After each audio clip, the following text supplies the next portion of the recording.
Ligados e integrados. Realização Canal Rural. Oferecimento Seara. A qualidade vai te surpreender.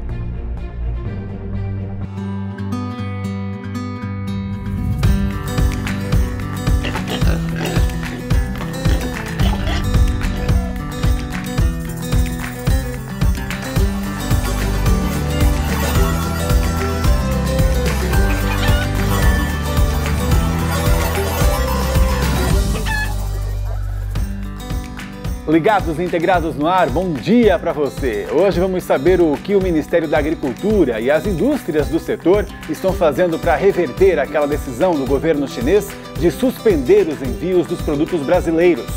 No nosso tema técnico, como evitar as brigas dos pequenos leitões. E tem o quadro que mostra como o Brasil cresce de granja em granja. Esses são os nossos destaques de hoje. Vamos começar então? O Ministério da Agricultura, Pecuária e Abastecimento tenta convencer a China a desistir das suspensões de 5 frigoríficos brasileiros. 2 desses vetos aconteceram essa semana no Rio Grande do Sul. Vamos conversar com quem acompanha esse trabalho de perto, o nosso comentarista José Antônio Ribas. Ribas, bom dia para você. Bom dia, Pablo, e bom dia a todos os nossos produtores de todo o Brasil. Ribas, o que o setor pretende fazer aí? Eu já li por aí de que, quem sabe, testar os produtos aqui ou nos portos chineses.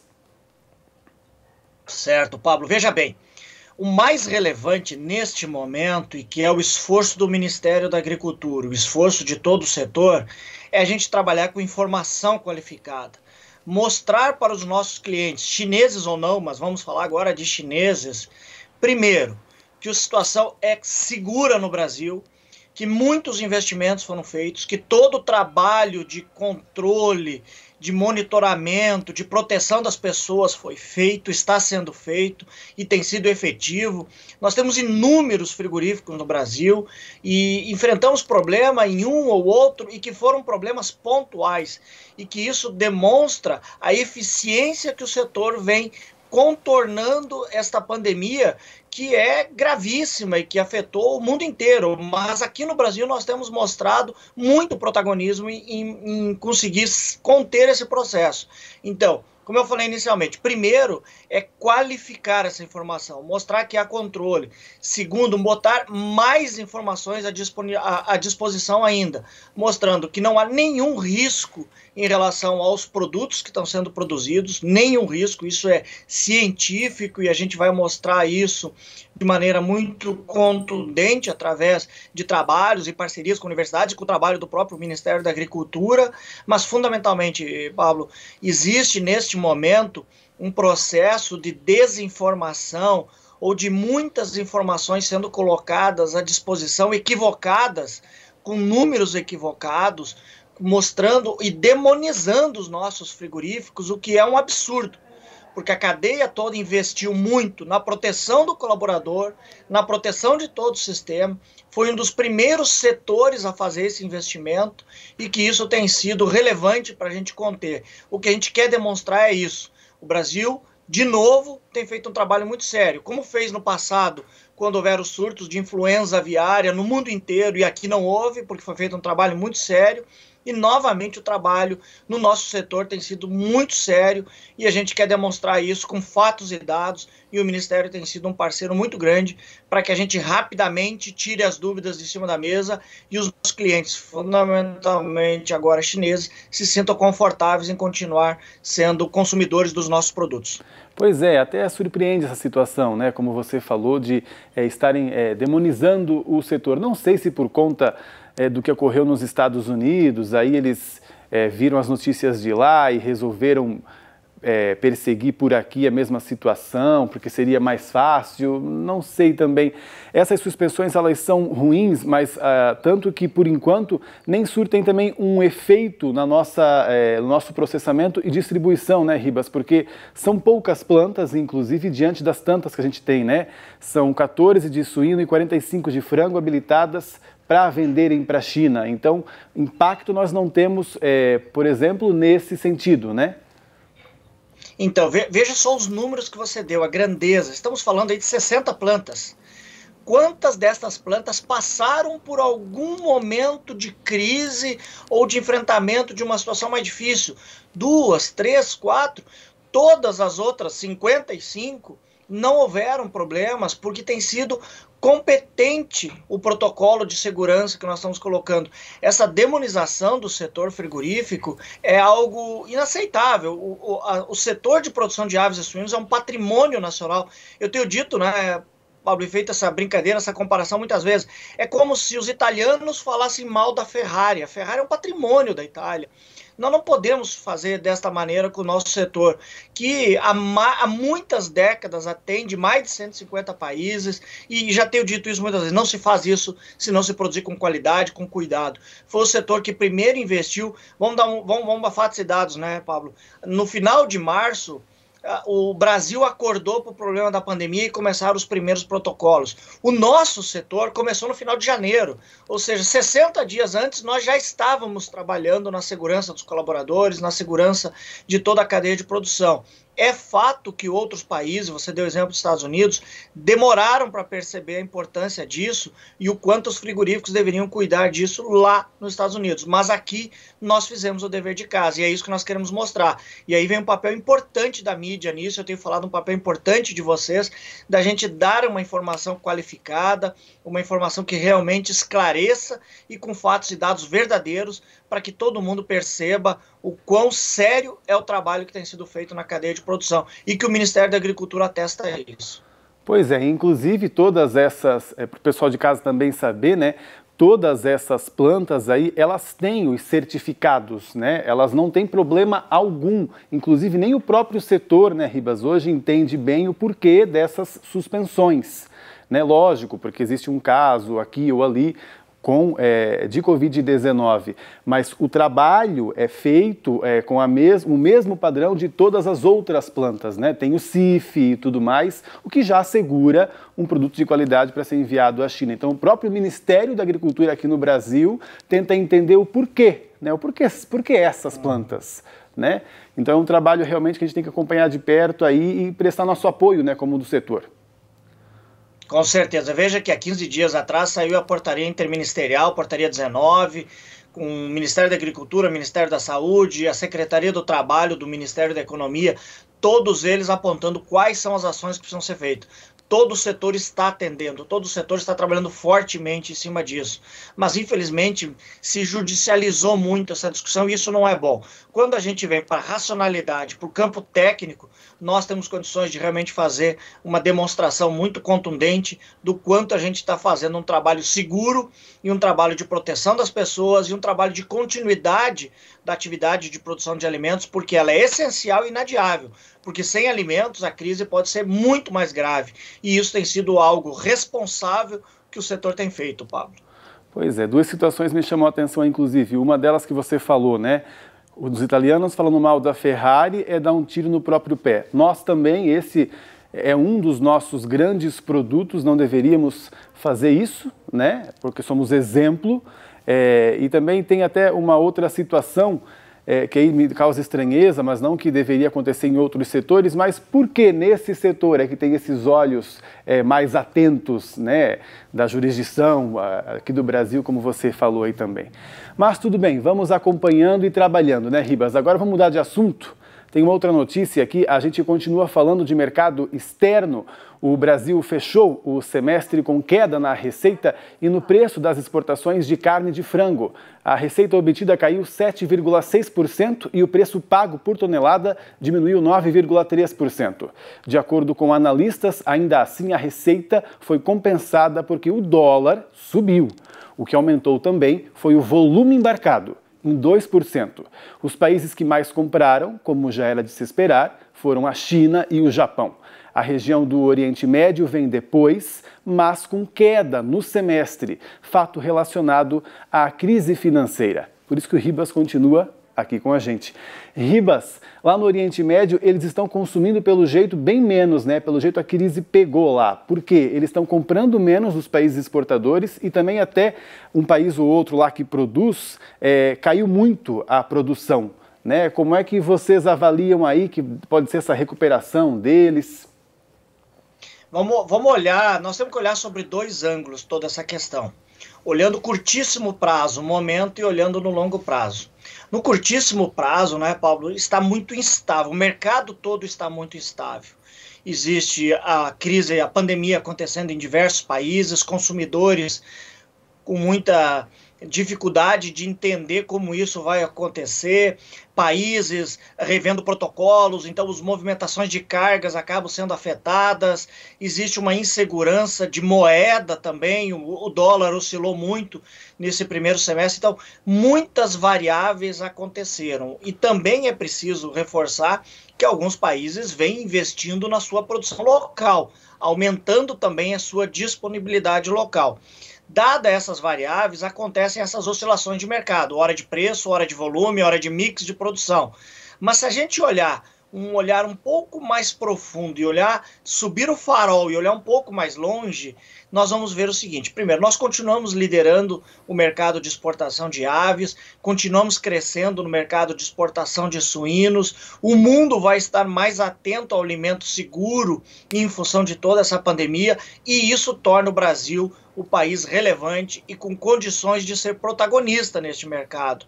Mas esses ajustes momentâneos que vão acontecendo, Pablo, irão apresentar essas oscilações de subida e queda. E aí você soma isso, dólar alto, ele pode ajudar na exportação, mas ele afeta a cotação dos grãos internos, sobe o custo de produção. Então tudo isso, e também houve problemas de disponibilidade interna aqui, porque em alguns momentos de maneira preventiva ou de precaução se produzia um pouco menos. Tudo isso vai voltando ao normal e nós enxergamos um segundo semestre de crescimento e um segundo semestre positivo para o setor de retomada de crescimento e de normalização dos mercados. Tomara. Ribas, muito obrigado. Desculpe que a gente abusou um pouquinho do seu tempo hoje. É que faz tempo que você não vinha e a gente quis aproveitar. É verdade, eu estava com saudade. Eu quero aproveitar esse minutinho para mandar um enorme abraço aí, Pablo, que semana passada eu estive visitando algumas unidades do Rio Grande do Sul, entre elas Caxias do Sul, e eu fui muito bem recebido, muito bem acolhido pela dona Clarivete Zotti, pelo Ivaldo Zotti, uma propriedade muito bonita, propriedade familiar, e que produz perus para nós, um produto super especial, e que são fãs do teu programa aí, Pablo, assistem diariamente o teu programa, e eu quero mandar um grande abraço para eles. Foi muito bom visitá-los, estava um dia frio, mas foi muito, muito bem acolhido lá, uma propriedade muito bonita, com um visual muito bonito da Serra Gaúcha. Muito legal, espero um dia, né, assim que a pandemia baixar aí, poder ir para lá também. Ribas, até uma próxima! Maravilha, obrigado, um grande abraço. Um abraço. E agora a gente acompanha a previsão do tempo com a Priscila Paiva. Bom dia, Pri. E aí, Pablo, tudo bem? Mas que dias agitados que a gente está passando pelo sul do Brasil. Teve o ciclone bomba na semana passada, prejudicou muitos nossos avicultores, né? Destelhou muitas propriedades rurais. Ficamos sem energia elétrica e claro que todo mundo ficou muito apreensivo com a passagem desse novo ciclone. É importante a gente deixar claro que toda a frente fria está associada a um ciclone extratropical, mas normalmente ele já se forma em alto mar.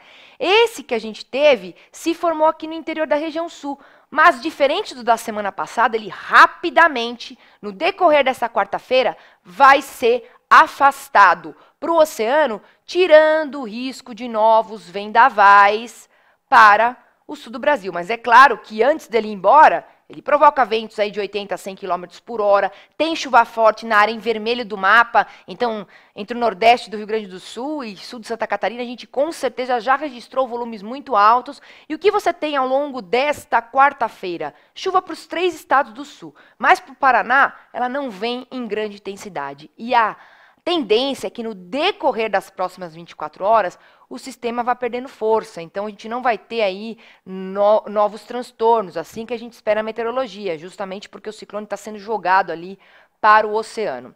Depois disso vem o quê? Vem frio de novo, mas não é frio igual da semana passada e muito menos aquele frio todo que deu no fim de maio, não sei se você lembra, com geadas mais amplas. A gente tem aí para a madrugada desta quarta-feira 6 graus aqui que a gente começou o dia em parte do oeste do Rio Grande do Sul e na próxima madrugada, a madrugada da quinta-feira, 3 graus em Uruguaiana e em Bagé. Pode dar geada? Pode, mas vai ficar mais restrita ao Rio Grande do Sul, porque entre Santa Catarina e o Paraná, a temperatura mínima é mais elevada. O mesmo vale para São Paulo e para a parte aqui do sul de Mato Grosso do Sul, tá? Olhando Cascavel como exemplo, você vai ter aí, e também em parte de Varginha, temperaturas de 11, 13 graus, não é temperatura tão baixa, tá? Olhando para Dourados também, uma temperatura que não vai ser tão baixa assim, 11 graus, portanto, tirando o risco de geada.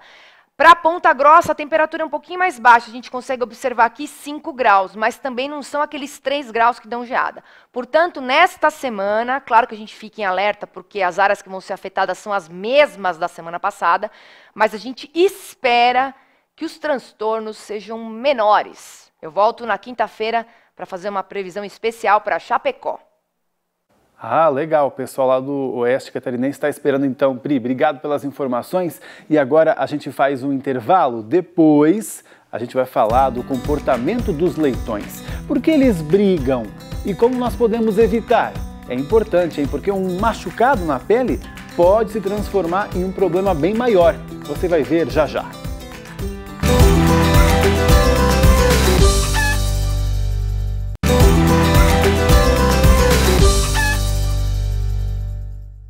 Estamos de volta e vamos falar agora do trabalho dos extensionistas, dos granjeiros, dos encarregados, enfim, de todo mundo que cuida dos leitões. E eles dão trabalho, hein? Disputam espaço, brigam pela liderança.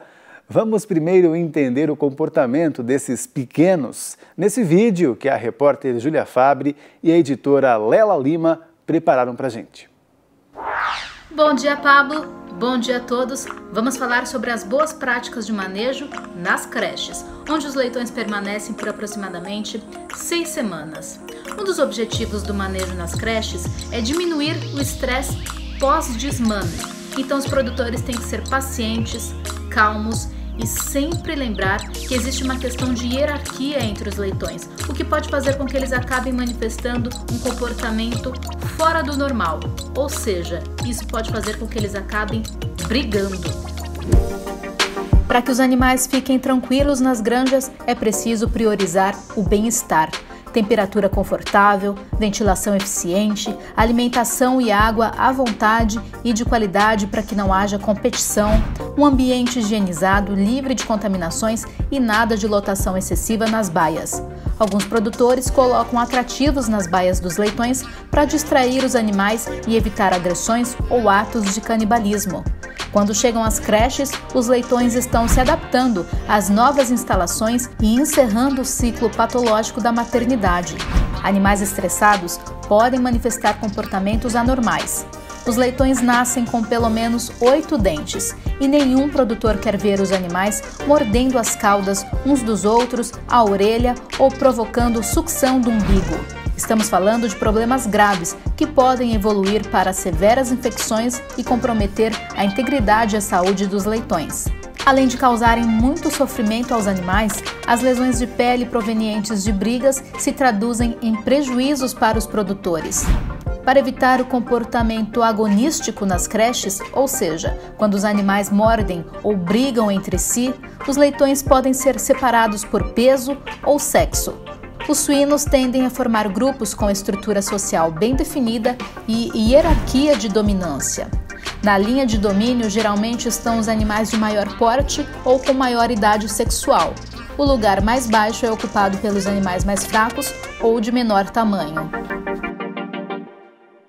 E a gente tira as nossas dúvidas aqui, claro, sempre com um especialista. E hoje é a Juliana Ribas. Juliana, bom dia para você. Bom dia, tudo bom? Tudo certo. Juliana, conta pra gente, por exemplo, já ouvi falar sobre, você me diga se é um exagero ou não. É bom que nas creches, né, não se misturem leitões de maternidades diferentes. ou de muitas, né, diferentes. Isso a indústria já faz até por uma questão de sanidade, né? Porque é bom evitar que, quanto menos granjas de matrizes você tem, você também evita ali anticorpos diferentes, doenças, enfim. Mas por que também, em termos de qualidade, de convivência deles, é bom não misturar muitas granjas? Para os leitões, o momento da desmama ele é muito estressante, né? Porque naquele momento ele é separado da sua família, dos seus irmãos de leitegada e misturado com outros animais que são de outras leitegadas próximas ali de uma mesma maternidade. Então isso envolve odores diferentes, comunicações diferentes entre os animais. E quanto mais eu misturo esses grupos, mais eu tenho desafios para essa adaptação dos animais, que eles não conhecem os outros indivíduos, eles não encontram os seus irmãos de leitegada, e com isso eles tendem a brigar mais para reconhecer e reestabilizar a sua hierarquia social. Então isso gera um desgaste nos animais que já estão passando ali por um momento muito estressante, que é essa mudança de instalação da maternidade para a creche, que é a separação de suas mães, né, das matrizes, que é a mudança de alimentação, que era basicamente o leite da porca, e ele vai passar ali para uma dieta sólida. Então o leitão ele tem que enfrentar muitos novos desafios ao mesmo tempo. E essa mudança aí dos pares, dos colegas com quem eles têm que conviver, também é um fator estressante adicional. Tá certo, então, né, se eles já vêm de grupos que já eram pré-formados, lógico, vão ter menos estranhamentos, né?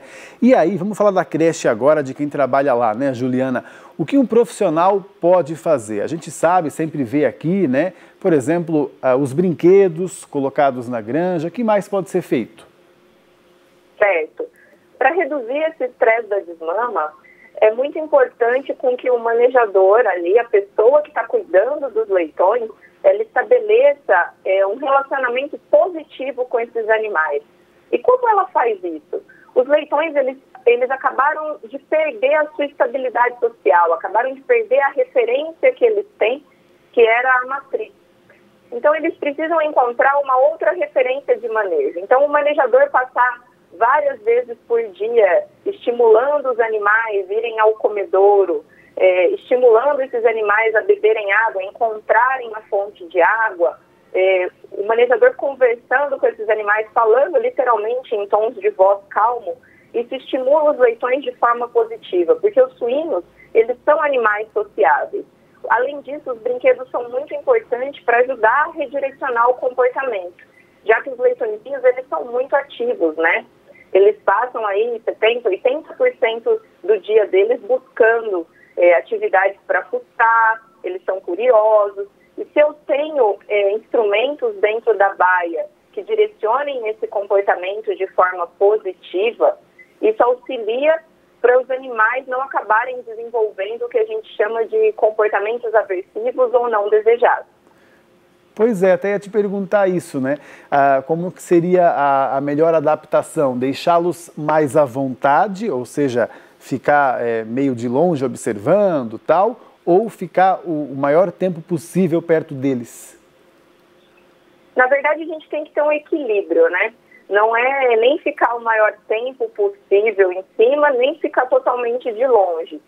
O que a gente fala é que pelo menos a gente tem que tentar estimulá-los ali de 4 a 5 vezes por dia, porque nos primeiros dias de alojamento, esses animais eles ainda não têm tanto conhecimento sobre o novo ambiente. E tem leitõezinhos que demoram até, por exemplo, Pablo, 2 dias para encontrar o bebedouro, onde tomar água. E nesse período eles deixam de ganhar peso e ficam mais suscetíveis à doença. Então, se o cuidador da creche passar estimulando de 4 a 5 vezes por dia, ele vai estar auxiliando, facilitando essa transição dos leitõezinhos, que é um momento muito importante para eles e crucial para o ganho de peso e desenvolvimento dos animais. Tá certo. Agora, vamos avançar na conversa de novo. Uma situação ou outra de alguém é bom, né? De um deles ali ferir um ou outro, pode acontecer. Aí como é que a gente deve olhar para isso? Porque um machucado pode realmente se tornar uma infecção, né?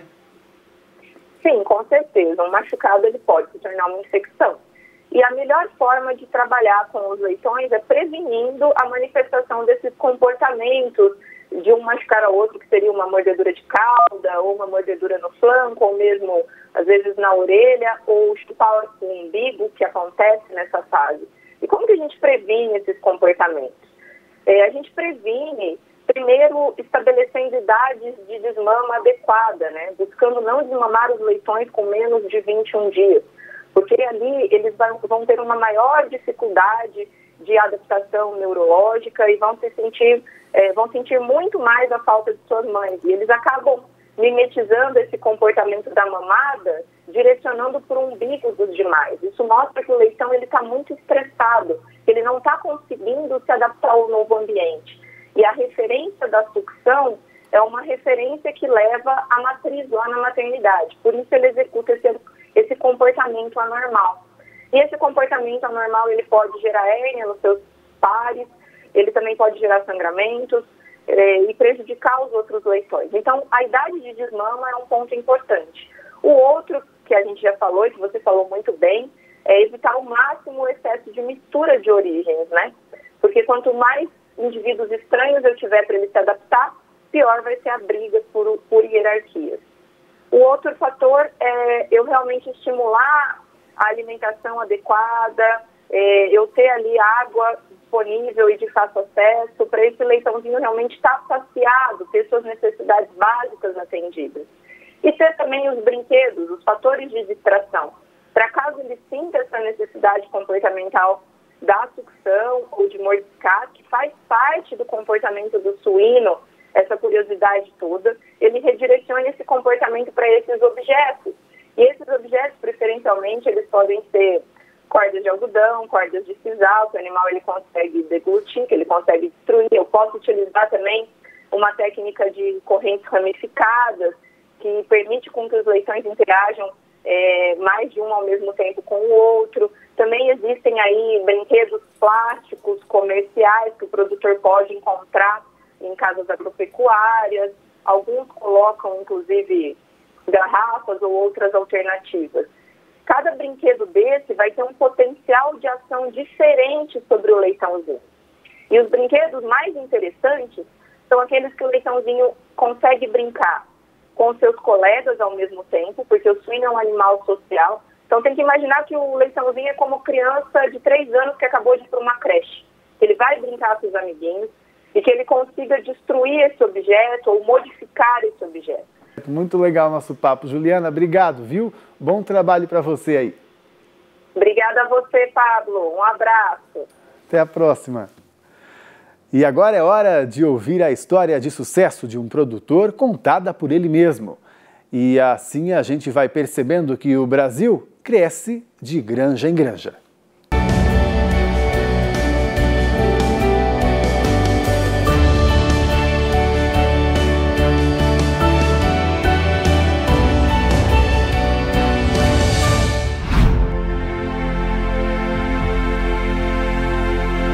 Sou produtor da Seara, José Butch, de linha Jabuticaba, São João. Começamos em 2004 com a empresa Seara, antiga Safrita em Itapiranga. E começamos com 2.400 leitões. Começamos do zero aqui, que não tinha nada, nem água, nem acesso, nem luz, nem nada, né? E fomos evoluindo, crescendo, trabalhando com os pés firmes no chão. E há 2 anos atrás abrimos mais um projeto que tive sempre nos primeiro, segundo, terceiro lugar dentro da empresa. E daí a empresa fez proposta para aumentar a produção. E daí eu sempre falava que se eu achasse o sucessor aí, que nós ia ampliar. E realmente o segundo filho mais novo da família voltou, junto com a nora. E começamos um novo projeto, hoje estamos com 5.100 leitões, estamos satisfeitos, estamos lutando para sempre estar nas pontas, junto com a empresa, né? A empresa está nos apoiando em todos os sentidos, né? Em termos técnicos, qualidade, remuneração, tudo que faz parte dentro de um ciclo de das granjas, né?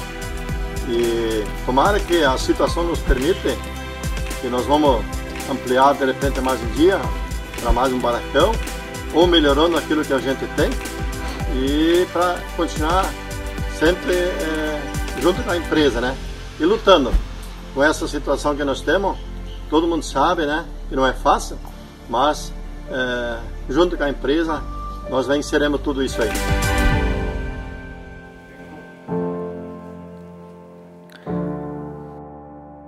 Família Vutic, que eu já visitei lá em Santa Catarina, um abraço para vocês aí, viu?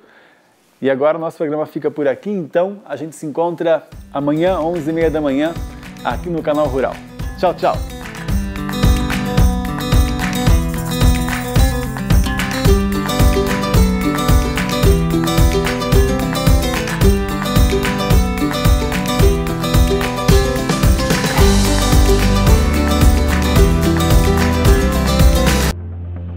Ligados e integrados. Realização Canal Rural. Oferecimento Seara. A qualidade vai te surpreender.